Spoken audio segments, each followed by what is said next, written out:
Good morning, everyone, on this very lovely summer day. Thank you all for coming to FEBE Morning. My name is Lisa Mackin. I'm with Neo LaunchNet Group, and it's wonderful to have you here today. Before we get started, I'd like to thank Dunkin' Donuts as a sponsor for providing us with the refreshments.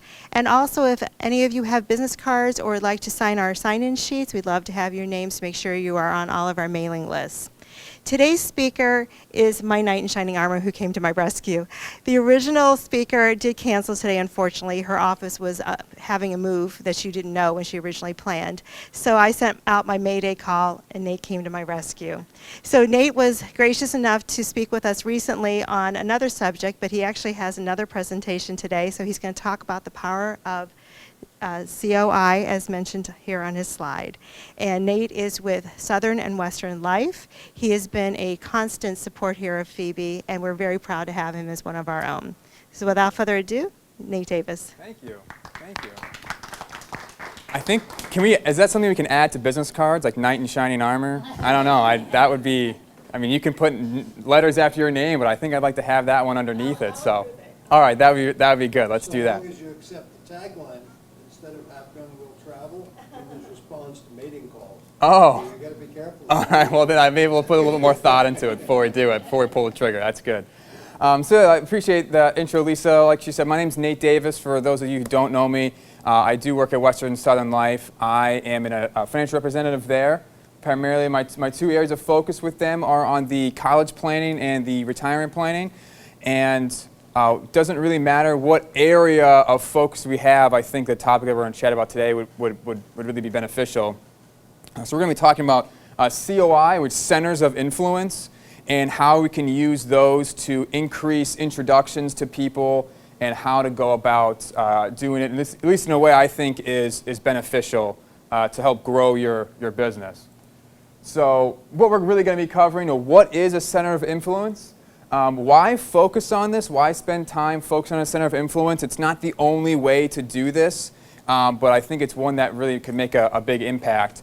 How to determine who should be on your team, and then top things to avoid, and how to make this work, right? So if we're looking at who's going to be on your team, when we talk about centers of influence, we're going to dive into what exactly does that mean, how can we set that up for your business, and really want to make sure that you are surrounding yourself with the right types of influence. Obviously, you want to know what to avoid and how to make this work, because I'll share a couple stories of how I've seen it not work so well through personal experience, of course, and what my suggestions are to get through that and to make this beneficial. So when I'm talking about centers of influence, this is really what I'm talking about. Someone who you have a good relationship with that is either constantly meeting your potential clients, is in front of those people that you would like to work with, or is someone that you would like your clients to meet, okay? So in my industry with financial services, if we talk about, who's someone that's their clients would be potential people that I would also like to meet with. We can take a divorce attorney per se, someone who's going through a divorce has certain items that they have to take care of, whether they like to or not sometimes. And those people I've seen in the past I can work with. So having someone like that who is in front of people, that, hey, those people I think I could be a resource to as well, is obviously a really great thing. But they don't always have to be actual clients of theirs. If you are someone who really wants to work with teachers, whether there's a certain reason why teachers would be a good person for you to work with, someone who's a principal or a superintendent, that could be a center of influence for you. Those teachers aren't necessarily their clients, but they have a connection to those people that are in front of them all the time. And then someone who you think your clients should meet. They need to know about or they should meet. So, I'm sure we've got people in here that, I just really like this person and I'd want my clients to be in front of someone like this. So I really want to have them as a part of my team, as a center of influence for myself. And really, if you surround yourself with people who are constantly in front of the people you want to work with, that really makes your job a little bit easier, right? No matter what line of work we're in, we always want to be meeting new people. And I think the best way to do that is if you have an introduction from somebody else, it's a lot more fun to work with that person. It's a lot easier to have a conversation. This is a great way to help increase those types of introductions that you can get. So why focus on center of influence? Kind of mentioned a couple of those already. But really, like I said, it makes your job easier, and it really helps your clients with their biggest needs. If you look at who you're meeting with, who your clients are, you're able to help fulfill what their biggest needs are. And we'll kind of touch on that in a little bit as well.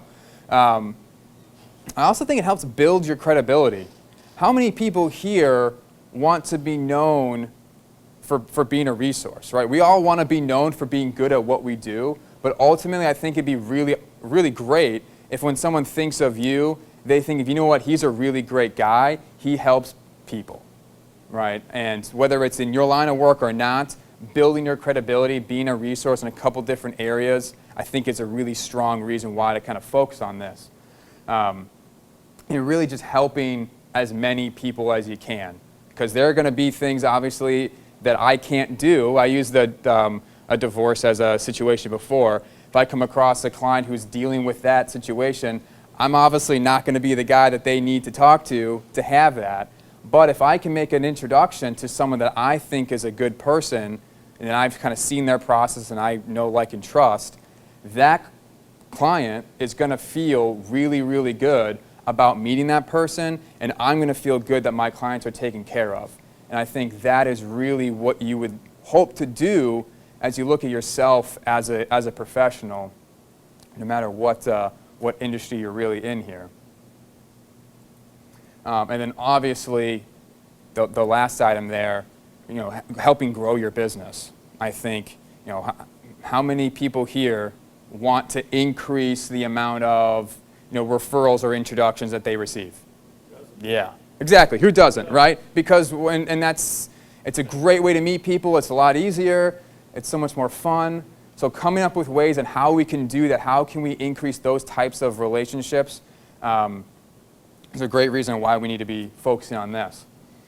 So if you look at how to determine who should really be on your team, and when I say team, here's what it looks like for me. Anytime that I meet with a client or a prospect for the first time, I'll pull out of my briefcase a piece of paper, and on the top it says, can my team help you? And on that I've got my centers of influence, the people that I would suggest you talk to if you had needs in banking, in real estate, in property and casualty, in accounting or tax services, or essential services or personal growth, things like that. I've got people that I would say, hey, this is my team.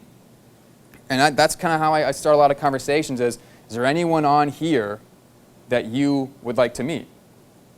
So that's a pretty cool thing too, because they already know, okay, Nate's really trying to help me in other areas that he's not actually in. And it helps my center of influence know, hey, Nate's constantly keeping my name in front of the people he's talking to. I know that he's doing something to help keep me top of mind, because I really think that's the big game. Staying top of mind when people have questions about what you do is the goal, at least for me.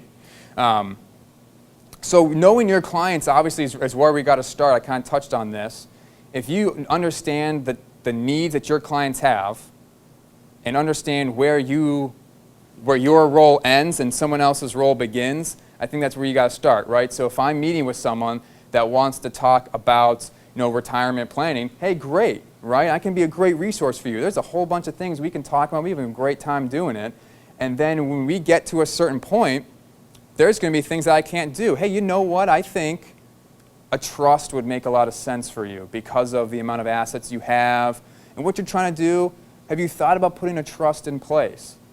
Well, I'm obviously not the guy to do that, but if you look on my team here, I would suggest you go talk to this person. Or if it's something different there, knowing that, hey, these are probably the things I'm going to see my clients come across, so I want to make sure that I've got people there that are going to go to that. One big thing for me was property and casualty, home and auto insurance, right? That was a big one that I saw. Same with health insurance. Health insurance for me was a big one because I don't do health insurance. And I've been talking with people, whether they're small business owners or retirees or what have you, that say, hey, what do I do about this? And I was like, I don't know. I'm not sure what to do. I'm not the person. So I'd reached out, and I'll share a little bit about how that process goes, and had a couple conversations. I reached out. I put a post on LinkedIn. I don't know if you saw it. It got shared. It was the most popular post I ever shared was, help, I need someone to do health insurance. And through reaching out to people like that, I was able to establish a really, really good relationship. Just because I'm thinking and I'm being aware of what do my clients need, because I want to make sure that they're always going to be taken care of. And kind of what would make the biggest impact on them kind of follows right up with them. I mean, if you have health insurance, if we'll stick on that example, I mean, whether you want it to be a priority or not, that's a place that people start, because it's a need that they have. So if I can help them take care of that, we can move on to other things they want to do as well. Will they take care of your clients? This is a really big question, right? So the first couple are based on your clients. The next couple are based off of what you want to see. So when you're trying to determine who's going to be on my team, are you someone that I can put on a piece of paper and put in front of my client, say you should call them or make an introduction to this person? I've got to know with confidence that you are going to take care of them, because we all know that experience is going to be a reflection on you, whether it's positive or negative. If they have a good experience, it's going to go on you. But you can't say, well, if it's a bad experience, no, it's not my fault, it's their fault. You'd like to do that, but sometimes it's not really reality. So getting to know that person and understanding, is this person going to be able to take care of my clients, has got to be a major priority for you when you're kind of evaluating this. And can you work together? The centers of influence is all about a relationship, so you and that person can continue to grow, continue to help more people to reach an audience that you wanted to reach. So if you can't work together with them, it's not going to be that relationship that you want. So, and what I mean by that is, well, there's a couple different things there. Will this person take care of your clients? And can you work together? Do you trust that person? What sort of criteria are you going to have that people need to meet to be a part of your team? Is it a certain experience level? Is there a certain amount of education or designations to help you feel comfortable that they know what they're talking about? Or is it just that they focus on the right groups of people? And that's something that you can kind of decide for yourself. Everyone will be a little bit different in that. And do you like their process? We all have processes that we take, right? From when you meet someone for the first time to you providing a solution for them, whatever that is. There's a process you go through, and that's a really important thing. That will help create that relationship. If it's a good process and they find value in it, then they're more likely to introduce you to others, and it's going to be just an easy way for you to continue to be successful. So you got to make sure your centers of influence have a good process as well. It's not uncommon for me when I'm meeting with somebody, on my team here, at least initially, to ask them, hey, what does that process look like? Can you take me through your process so I can see exactly what a client would go through with you? Because if I have a good experience, I'm more likely to show that other people have a good experience. And vice versa. Hey, let me take you through my process. Let me show you what I do so you have more confidence to know what your clients are going to have an experience with. That's going to help on two levels. One, obviously, from that confidence and peace of mind standpoint, but also, you don't know what's going to happen here. I mean, I've had experiences with Misty's here. I'll use you as an example. You didn't know that. Thanks for coming to this and using this example of, hey, take me through your process, Misty. I know accountants are a big deal. Help me understand how you do this. So I met with her and we went through her process, and it turns out she could actually help me in a time where I really needed some assistance. So that was great. And I've had other people do the same thing of, hey, let me take you through my process. And through that, I was able to be an assistance to them, and now they feel really confident in being able to put me in front of people that they like. So understanding how they do business is a really big deal. So we'll talk about the top things to avoid here.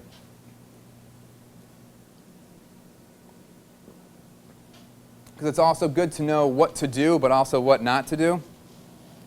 These are just the 4 things that I see happen, I guess, the most often that cause some sort of problems in the future, okay? First thing is picking anybody, right? I kind of touched on that of you want to be able to know the person that you have on your team here. So just meeting anyone and saying, hey, you're the guy, and deciding, hey, this is the person I'm going to go through for this service. Yep, you're great. Let's do it. This will be great. I think that's a mistake, right? To being a little bit more intentional, I don't think there's anything wrong with that. So don't let yourself just say, hey, I have a need. You do it. All right, great. You're it. Let's do this. I don't know anything about you. I don't know how you do it, or you don't know anything about me. But you're the person. I think that's a mistake. You're kind of setting yourself up to maybe be disappointed.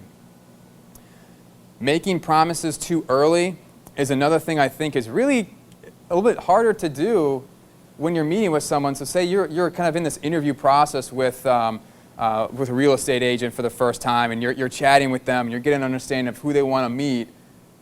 In my mind, I think it's a little safer to not let them know, oh, you know what, I got 3 people you need to meet with right now. I know who they are. I can definitely get you in front of people. Making claims like this, whether you're lying or not, you could be completely honest that, hey, I think I can get you in front of someone. Making promises too early, I think, can really set the wrong experience here. My suggestion is have that meeting with that person, get excited about working together, and then take a day and go back, review kind of what happened here, and like, you know what, after I'm thinking about this, yeah, this would be great. I'm going to go give my client a call and say, hey, I've got someone I need you to talk to, and then I'm going to go call Misty and connect them, right? So not laying everything out on the table, because here's another thing that you'll see. Not everyone's a good fit, right? You're going to meet with someone, and you're going to so, hey, more power to you. I hope you're successful. I don't think our processes align, and it might, you might not come across that right away. So don't make your promises too early. Personality referrals is something I've noticed a lot too. Here's what I mean by personality referral. I've heard in the past, well, I've got a couple different people that I would refer to in this category, whether it's an advisor or a banker or an accountant. Yeah, there's like 2 or 3 people that I've got. And I'll ask them, okay, well, why is that? Well, I really just want to make sure that the personalities align so that they have a really good experience. And don't get me wrong, I completely understand where you're coming from, because you want to protect that relationship, right? You don't want your clients to have a bad experience. What I would say is that needs to be figured out when you're kind of interviewing the person in this interview process. You need to continually figure out if this person is someone you trust. And here's another question I'll ask you. When you do your business plans at the beginning of the year, mid through the year, whenever you do a business plan, how many people put in there, I'm going to build my business talking with people who are really shy. My clients are people that are very shy. Or my clients are people that are very outgoing. Not in your business plan. It's not in my business plan either. And here's why I say that. We're all professionals, right? We're all professionals. We're very good at what we do. So you should have the ability to work with anyone, right? If they're different than you, I would imagine that you can still give them a good experience. So that's when I come across that.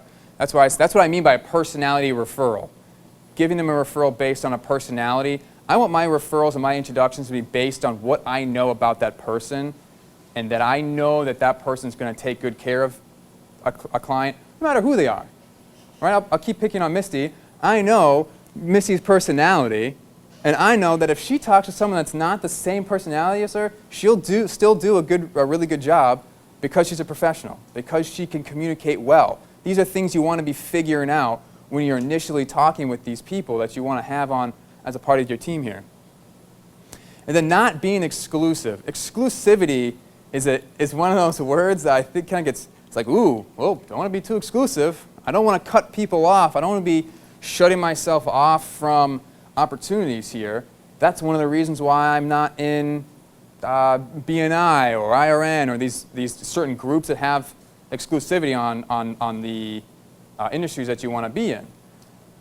But again, here's my thought. If you want your introductions and your referrals to mean something, I think it means a little bit more if you have that one person that you go to, right? Because not only are you able to tell your client, listen, if you want to talk with somebody in this area, you have to talk to X. This is the only person that I send people to, and here's why. I really like the way they do this, this, and this. Here's my experience with them, right? That person is going to feel really confident about that next meeting with your center of influence because you were able to say, I don't talk with anyone else. And it's not because there's no one else that does that role well. You're not looking for the one person the only real estate agent that takes good care of you, the only banker that really looks at what you need, right? But it's the one person that you just say, and you have a good relationship with, that say, this is the person that I really like, and I've had a good experience with, and I want you to meet as well. Because the flip side of that coin is this is a partnership. We want to have a mutual relationship, right? I'm hoping to get my clients in front of you, and I'm hoping that the clients that you think would work well with me, that I get an opportunity to be in front of them. If I got 3 property and casualty agents that I want to send introductions to, it might be a little bit harder for them to see me as a resource if I'm having a good conversation with you and I have a good conversation with you and I'm trying to pick and choose who I give business to, or at least give an opportunity to. It might dampen the relationship there. One thing I'm really big on is if you are more specific with what you want or who you want to talk to, that can really actually open up more opportunity for you. Again, in my line of work, it's really easy to say that I can work with anybody, right? Anyone who's working or not working, older or younger, that's someone I can work with, right? And it may be true, but that's a really hard thing for people to really connect to. They want to know what specifically do you do best and how do you help people the most, because that's when I want you to come into the picture. So being exclusive, I think, has a lot of benefits, and I think it really helps build your credibility in there too. Don't be afraid to have that one person that you really like, that you want your clients to meet here. So how to make this work? How are we actually going to make this work? The first thing that I think is the most important is to take control and take responsibility. How many people here have experience being in groups like BNI or an IRN, groups like that? Okay, just a couple. Okay. So a lot of times what I hear from people that had a lot of experience in that aren't in it anymore, Nate, I mean, I wasn't getting any referrals. They weren't talking to me. You know, they were only talking to so-and-so, that it's them. They weren't doing a good enough job. Well, if you take responsibility and take control of how you're communicating, that's the only way that you're going to find success in doing this. You have to look at the situation and say, hey, if so-and-so, if I've been giving a couple introductions to so-and-so and I don't get anything back, what is it that I'm doing? Am I not making it easy enough for them? How am I going about approaching this? That should be your first instinct, is to think, what can I do better to help them, instead of why aren't they helping me? Because once you give that control over to someone else, well, now you're out of the picture, right? It's out of your control. You can't do anything. So don't give the control to somebody, and don't be afraid to take responsibility for why things are happening. Because I believe there's always something you can do to make that situation better. Second, if you establish a process, it makes it a little bit easier to repeat these actions. So when I'm establishing my centers of influence, I have a process of what I'd like to do. I would like to meet with you in person. I'd like to have a conversation with you for about, 30 minutes to an hour. I want to learn about certain areas of your business. I want to ask you certain questions that will help me make a decision on if we can work together or not. And then I want to make sure we also set up a process. How are we going to interact in the future? Where do we go from here? Do that on purpose So everyone's got the same expectation. So what I've said in the past is, hey, you know what, this is great. I'm so excited we met. Sounds like we could do some things together. I really hope that we can continue to help each other. Here's what I'd like to do. Would you be opposed to getting together? If we don't talk, if I don't see you for a little bit, would you be open to getting together in like a month or two, a couple weeks? You decide what that time frame is, just to reconnect, and we can look back on what's happened, and we can chat about who we've met, and maybe there's been some opportunities that just went right over my head. Would you be open to doing something like that? Oh, yeah, sure. Great. So now there's an expectation of what is this relationship going to look like going forward? And it's also going to give them an idea of what to expect from you, so they know, hey, I'm going to see him again. So when I do see him again, I can ask him questions of, hey, why did you do this? How's this going? Can you switch this, do that? Keeping that communication open. And with that is follow-up. Right? You don't want to leave people hanging out there that that you've had a conversation with. Just following up on, hey, I sent you, John chatted with me about banking. I'd send him over to you. Did you get a chance to speak with John? How did that go? Are you guys meeting again? Why would that be beneficial? Well, because you are now going to know on how the process went. It's going to make you feel better about the next one, and to see if that person's doing what they said they would do as well. Are they following up? Are they putting that person as a priority to them because it was a priority for you? So just keeping that follow-up as a main resource there. Reevaluate is something I think makes sense to do as well. Just because your situation is one way now doesn't mean that's locked in forever, right? Relationships change, people change focus, people switch different areas that they want to be working in and stuff like that. So it's always good to just continue to look at who's on my team, how are things working, and do we need to make a change? What I'm not saying, I don't want you dropping and adding people every month because they didn't give you a referral this week. Well, you're out, next one. That's not what I'm talking about here, right? This is a relationship building activity.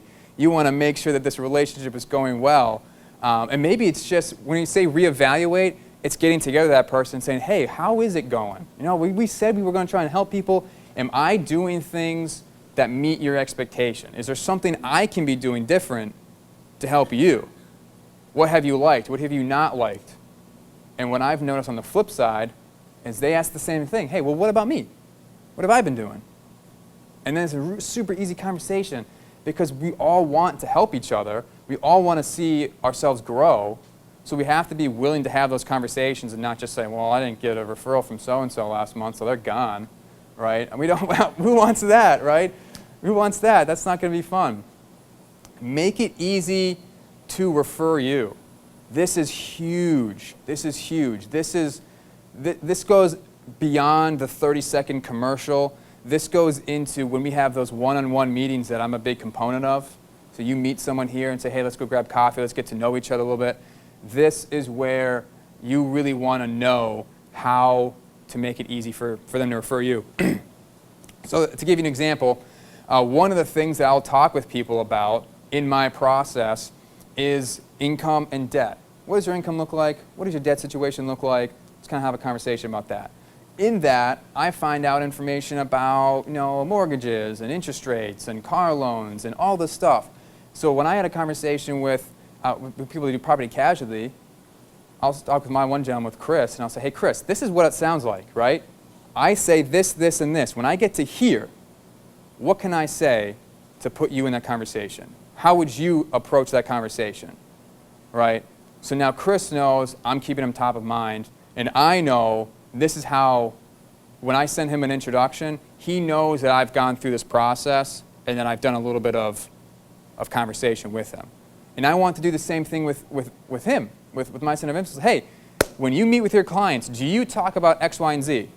Yeah. Okay, so when you talk about that, what exactly do you say? Well, let's say we say, okay, would you be open to saying something like this? And put them right in there. Would you be open to saying, putting in that you know someone that, so we'll take college planning for an example. You say that they talk about kids, you learn about their kids, you learn about their ages. Just put in, hey, are you guys concerned about saving for college? Yeah, you know what, yeah, we'll probably want to do that. Great. You know what? You should talk with Nate. I don't know how serious you are about it, whether you're just starting or you've done a lot of planning, but you need to talk with Nate. I really think he could have some ideas for you that you would benefit from. Right? That's something I would ask him, hey, just insert that. And then, you know, we'll talk about, hey, how do you want to make the introduction?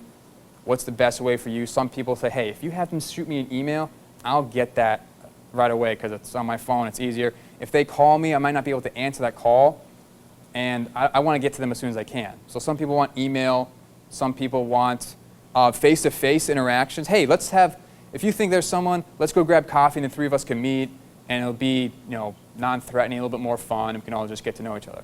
Okay, great. That's what you want to do? Then that's what we can do. So making it super easy to refer you is vital, because if it's hard, it won't happen. I mean, we think about, I mean, what example do you want to use, right? We use technology to make things easier. If I can't put it on my phone, if I can't put it in my calendar on my phone, and I have to write it on the calendar on, you know, sitting on the fridge, it's not going to happen. I'm not going to get to the fridge to write it on the calendar. I got to be able to put it on my phone, right? So I want to make sure that that happens so I don't forget things. So I make it as easy as possible for me to do that. I don't think it should be any different than when it comes to getting introductions to people here.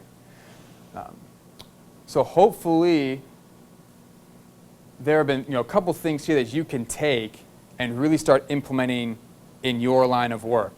One thing, I've mentioned BNI and IRN a couple of times. Are we familiar with those groups? Do we know what those groups are? If you're not, they're networking groups that they're really focused on creating relationships and gaining referrals, right? Some of them have a cost to them, and they have some stipulations on how often they want you to attend and what you want to do. It works really, really well for some people and does not work well for other people, okay? That is a situation where if you're involved in a group like that, your centers of influence might be right there. We don't have to go do a whole lot of searching to find the right people to work with. If I'm in a BNI and I want to meet an accountant and an attorney, and there's an accountant and attorney in my group, let's start there, right? That could be a great source right there. So look at where you're networking, who are the people that you're meeting. That can be where you want to start to kind of build those relationships. I mean, this group has been amazing, right? I've been here for a little over a year and a half. I met some awesome people that I would say, hey, you got to chat with these people. If you want it done right, you got to chat with these people, meeting them in this group. So look at where you're networking, where you're spending your time, and take those relationships and say, hey, can we build on this, right? And it's also going to be good to know, because if they'll hopefully be honest with you and say, hey, you know what, I'm in BNI, and I kind of got someone that I want to work with now that does what you do. Is that an issue? Well, it could probably be the biggest issue we could have, right? Or not, depending on the situation. But again, you want to know. You want to know what's going on there. So hopefully there's a couple things there to help with this idea of building your team. My challenge to you guys, I'm really big on the 24-hour rule. You know, do something within 24 hours. If you don't do it within 24 hours, you're probably not going to do it, right? So over the next 24 hours, think about what is your approach to getting those new introductions, and take this concept and see if it will apply to you. Who are the clients you want to meet? What are their biggest needs? If they asked you, who should I talk to about this, what would you say? If you don't know, well, now you've got a launching point. If you have people in mind, well, think about it. Know why you want to meet with those people, right? I really think it's a good idea to put it on a piece of paper. I have it in a little, plastic sleeve that I keep in my binder that I bring to my appointments, and I show it to them. And I put it out there and say, these are the people that I think you should meet. That does two things. It shows them that you're serious, and it keeps you remembering, oh, that's right, I do have that person. I haven't heard from him in a while. Or, you know what, I had them on my paper, but I was just talking about somebody else. Maybe I need to reevaluate this. No, it just keeps it all top of mind for you and the people that you're talking with. And when you write things down, I just think you're more likely to actually do it than if you don't write it down. Now, when I say writing it down, for me it's typing, because my handwriting is just horrible. So it's typing, not actually writing. So I think That's all I've got for you. I'd love to, if you guys have questions, I'd love to take any questions you guys have about this concept. Quick comment about being exclusive. I think the point, in my opinion, you may agree or disagree, I think being exclusive, you need to have maybe 2 or 3 per industry, because there are those special situations where maybe one person isn't going to be a fit for whatever reason. I think you don't want to necessarily default to personalities and that, but I think having a couple per industry, for example, in like the mortgage world, I have a couple title companies that I work with. I don't think it's a bad thing. Now, am I going to go out and get 5 or 6 title companies? No, because I'm not going to have enough deals to refer to them to where they're referring back to me. Sure. So I don't think relying on, I think exclusive, maybe one person, maybe not the right thing, but having 2 or 3, that's a great way. You cycle your deals through, and then when you come across those, special situations, you have a couple people that you can refer business to. Yeah, I mean, I could appreciate that. I could appreciate that thought too. If you're thinking about that special situation, yeah, you would want to make sure you've got you got someone there. You want to make sure that that person's going to be able to take care of your clients, and there's that special situation. Yeah, that can make sense. I'll go back to saying, hey, if that's a special situation, then that makes sense. If every time you have someone that you're talking to that, hey, I want this is the category, I got to think about 2 or 3 people, who do I want to go to? I think you're kind of muddying the waters a little bit there, right? But yeah, you definitely want to make sure the person you're sending them to is going to take care of them, because if it's a special situation, it's a special need. Nate, I think it also comes back to knowing your center of influence well. Yep. See, in real estate, I have my go-to lender, but I know my go-to lender's demeanor doesn't fit everybody. So you ought to know that client you're working with, yeah, you're not going to my go-to lender because I can see the fireworks now. So you have to direct them to your second or your third, whoever's going to fit their need. So by working and knowing your center of influence, following up with them, meeting with them, learning and building that relationship, you know, hey, this isn't for my go-to guy, this is going to my other go-to person. You know right off the bat, they're going to collide. Yeah, I mean, it's a good point. I mean, you want to protect the relationship, right? Why would you want to send someone to go talk with someone where you're like, dude, I mean, they're just going to hate each other, right? That you don't want to set someone else up to just have a really bad experience. You just want to get to know them, know that they're a professional, know that they can handle different situations, that if it's someone a little bit different than them, that they're not going to freak out. And I think you should be all set, for sure. I think the fact is that some clients just ask for 2. They want Sure. to meet with 2 people you trust and make their own decision. Absolutely. So the question was, sometimes your clients want 2 people. That's great. Yep, absolutely. If your client is telling you, hey, who can or if I make the intro, hey, you need to talk with Chris. Oh, okay, great. Do you have 2 other people I could speak to? Yeah, sure. Here's 2 other people. And if you don't, let them know, you know what? This is the one person I normally send people to. I think he does a great job, but if you want to, let me get back to you. I got a couple other people that I'll think about and get right back to them. That would be my situation if someone came and said to me, hey, Nate, I need property casualty, or I need a realtor or an accountant. Hey, boom, boom, boom. Here are the people. Okay, do you have a couple other people I could kind of meet? Sure, you know what? I got a couple. Let me get back to you. Those are the people that I would recommend, but I'll give you a couple other names too. So, yeah. That's a really good point as well.